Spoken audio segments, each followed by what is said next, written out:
तुझं नाव माझ्या श्वासात भाग 2. अन्वीने डोळे उघडल्याची बातमी ऐकताच वीराच्या डोळ्यात आनंदाश्रू तरळले.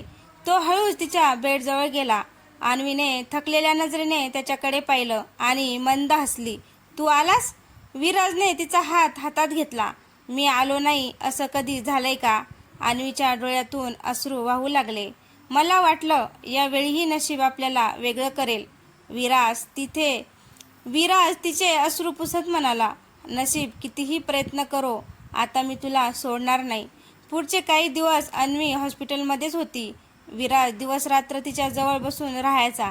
औषधाची वेळ, जेवण, डॉक्टरांशी बोलणं, तो तिची प्रत्येक गोष्ट सांभाळत होता. एक दिवस अन्वी हसत म्हणाली, तुला माहिती आहे, मी आजारी असताना रोज देवाला एकच प्रार्थना करायचे. काय? एकदा तरी विराजला पुन्हा भेटू दे. विराजच्या डोळ्यात पाणी आलं आणि मी रोज देवाला सांगायचो, माझं आयुष्य कमी कर पण अन्वीला सुखी ठेव. दोघेही एकमेकांना मिठी मारून रडू लागले. काही दिवसांनी अन्वीला डिस्चार्ज मिळाला. दोघे गावात परतले. संध्याकाळची वेळ होती. ते पुन्हा त्या जुन्या वडाच्या झाडाखाली बसले. सगळं तसंच होतं, फक्त यावेळी दोघे एकत्र होते. अन्वी म्हणाली, आठवतंय, इथेच तू पहिल्यांदा माझ्यासाठी गाणं वाजवलं होतंस. विराज हसला. त्याने पुन्हा गिटार हातात घेतली. तीच धून, जी 5 वर्षापूर्वी अपूर्ण राहिली होती. यावेळी मात्र गाणं पूर्ण झालं होतं. गाणं संपताच विराज एका गुडघ्यावर बसला. त्याने खिशातून एक छोटी अंगुठी काढली. अन्वी, 5 वर्षापूर्वी मी तुला आयुष्यभर साथ देण्याचं विचारलं होतं. उत्तर मिळालं नव्हतं. आज पुन्हा विचारतो, माझी जीवनसाथी होशील का? अन्वीच्या डोळ्यात आनंदाश्रू दाटले. ती काही बोलणार इतक्यातच मागून एक कडक आवाज आला. हे लग्न होऊ शकत नाही. दोघांनी मागे वळून पाहिलं. समोर अन्वीचे काका उभे होते. त्यांच्या हातात काही जुनी कागदपत्र होती. ते रागाने म्हणाले, विराज, तुला तुझ्या वडिलाबद्दल एक सत्य माहिती नाही आणि ते सत्य समजल्यावर अन्वी तुझ्याशी कधीच लग्न करणार नाही. विराज आणि अन्वी एकमेकांकडे पाहतच राहिले. ते कोणतं सत्य होतं? विराजच्या वडिलांचं आणि अन्वीच्या कुटुंबाचा काय संबंध होता? विराज आणि अन्वी स्तब्ध उभे होते. अन्वीचे काका हळूहळू पुढे आले. त्यांच्या हातात एक जुनी फाईल होती. विराज, तुझे वडील आणि अन्वीचे बाबा एकेकाळी जिवलग मित्र होते, पण पैशासाठी त्यांनी आमच्या कुटुंबाशी विश्वासघात केला. त्या घटनेमुळे माझ्या भावाचं संपूर्ण आयुष्य उद्ध्वस्त झालं. हे ऐकताच विराज हादरला. नाही, माझे बाबा असे कधीच करू शकत नाहीत. काकांनी फाईल त्याच्या हातात दिली. त्यात जुने फोटो, काही कागदपत्र आणि एक पत्र होतं. त्यावर विराजच्या वडिलांची सही होती. विराजने थरथरत्या हाताने पत्र वाचायला सुरुवात केली. मित्रा, माझ्याकडून मोठी चूक झाली आहे. मी पैशाच्या मोहात तुझा विश्वास तोडला. मला माफ कर. माझ्या मुलाला कधीही या चुकीची शिक्षा देऊ नकोस. पत्र वाचून विराजच्या डोळ्यात अश्रू आले. तो अन्वीकडे पाहत म्हणाला, जर माझ्या वडिलांच्या चुकीमुळे तुझ्या कुटुंबाला त्रास झाला असेल तर मी शिक्षा भोगायला तयार आहे. जर माझ्या वडिलांच्या चुकीमुळे तुझ्या कुटुंबाला त्रास झाला असेल तर मी शिक्षा भोगायला तयार आहे. अन्वीने त्याचा हात धरला. विराज, चूक तुझ्या वडिलांची होती, तुझी नाही. मी तुझ्यावर प्रेम केले, तुझ्या आडनावावर नाही. काका रागाने म्हणाले, अन्वी, प्रेमाने पोट भरत नाही. हे लग्न मी होऊ देणार नाही. तेवढ्यात घराच्या दारात एक वृद्ध व्यक्ती आली. सगळे त्यांच्या दिशेने पाहू लागले. ते होते विराजचे वडील.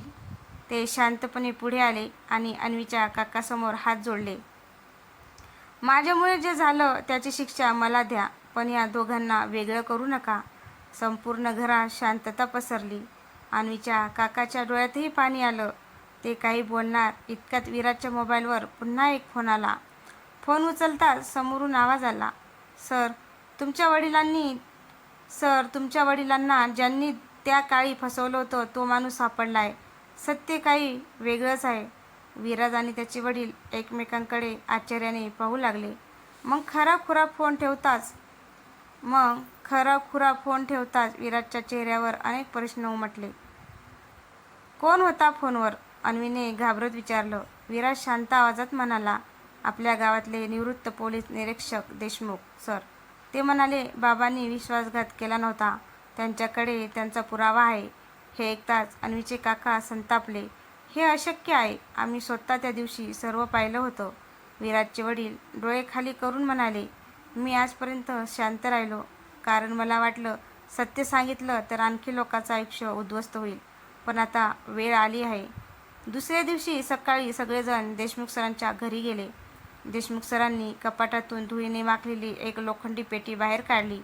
ही पेटी मला 25 वर्षापूर्वी एका अपघातग्रस्त कारमधून मिळाली होती.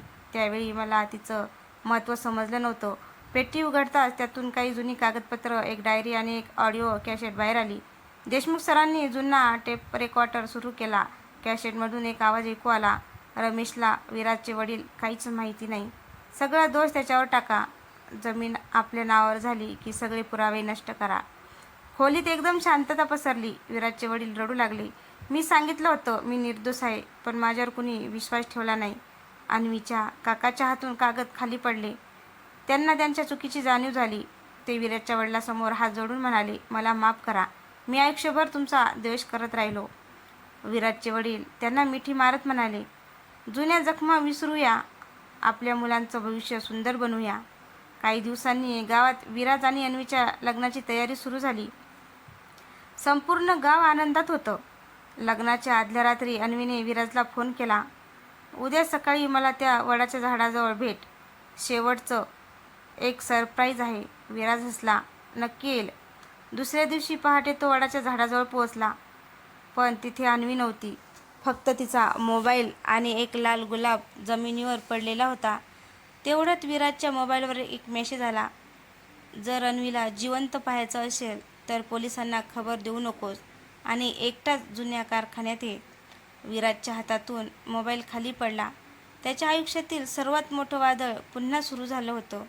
विराजच्या हातातला मोबाईल थरथरत होता. त्याने पुन्हा तो मेसेज वाचला. अन्वीला वाचवायचं असेल तर एकटाच ये. पोलिसांना सांगितलं तर तिचा चेहरा शेवटचा पाहशील. त्याच्या कपाळावर घाम फुटला. लग्नाला अवघे काही तास बाकी होते आणि त्याची होणारी पत्नी कोणाच्या तरी ताब्यात होती.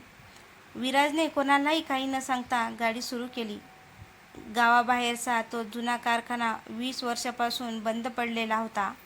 तुटलेल्या भिंती, गंजलेली लोखंडी दरवाजे, सर्वत्र अंधार होता. तो सावधपणे आत शिरला. अचानक धडम मागचा दरवाजा आपोआप बंद झाला. विराज घाबरला. कोण आहे समोर? कोण आहे समोर या. तेवढ्यात वरच्या मजल्यावरून टाळ्यांचा आवाज आला. एक माणूस हळूहळू खाली उतरू लागला. काळा कोट, चेहऱ्यावर मुखवटा. तो हसत म्हणाला, शेवटी आलास विराज. अन्वी कुठे आहे? घाई करू नकोस, आधी मला ओळख. विराज त्याच्याकडे बारकाईने पाहत राहिला. आवाज कुठेतरी ऐकल्यासारखं वाटत होता, पण आठवत नव्हतं. मुखवटा घातलेल्या माणसाने हळूहळू चेहऱ्यावरचा मुखवटा काढला. तो चेहरा पाहताच विराजच्या डोळ्यात धक्का उमटला. तू? तो दुसरा तिसरा कोणी नव्हता. अन्वीचा मोठा भाऊ अथर्व होता. विराज अवाक झाला. अथर्व? पण सगळ्यांना वाटत होतं की तू 5 वर्षापूर्वी परदेशात गेलास. अथर्व जोरात हसू लागला. परदेशात नाही, सूट घ्यायला गेलो होतो. अथर्वाच्या डोळ्यात संताप होता. माझ्या वडिलांचं आयुष्य उद्ध्वस्त झालं, आमचं कुटुंब तुटलं आणि आता तू सुखाने लग्न करणार? विराज शांतपणे म्हणाला, सत्य तुलाही माहीत आहे. माझे बाबा निर्दोष आहेत. अथर्व ओरडला. मला सत्य नको, मला बदला हवा आहे. त्याने एका खोलीचा दरवाजा उघडला. अन्वी खुर्चीला बांधलेली होती. तिच्या डोळ्यात भीती होती. विराज, इथून निघून जा. हा वेडा झाला आहे. विराज तिच्याकडे धावला. इतक्यात अथर्वने बंदूक काढली. एक पाऊल पुढे टाकलंच तर गोळी झाडेल. क्षणभर वेळ थांबल्यासारखा झाला. विराजने हात वर केले. अथर्व, मला मार पण अन्वीला सोड. अन्वी रडत होती. नाही विराज, माझ्यासाठी तुझा जीव धोक्यात घालू नकोस. तेवढ्यात कारखान्याच्या बाहेर पोलिसांच्या सायरनचा आवाज घुमला. अथर्व संतापाने ओरडला, तू पोलिसांना बोलावलं? नाही, विराज म्हणाला, पण उशीर झाला होता. घाबरलेल्या अथर्वच्या बोटाचा ट्रिगरचा दाबा सुटला. धाडकन गोळी सुटली. गोळी नेमकी कोणाला लागली? विराजला लागली की अन्वीला लागली? पुढचा भाग हा या प्रेमकथेतील सर्वात भावनिक आणि धक्कादायक भाग असेल, तर भाग 3 नक्कीच पहा.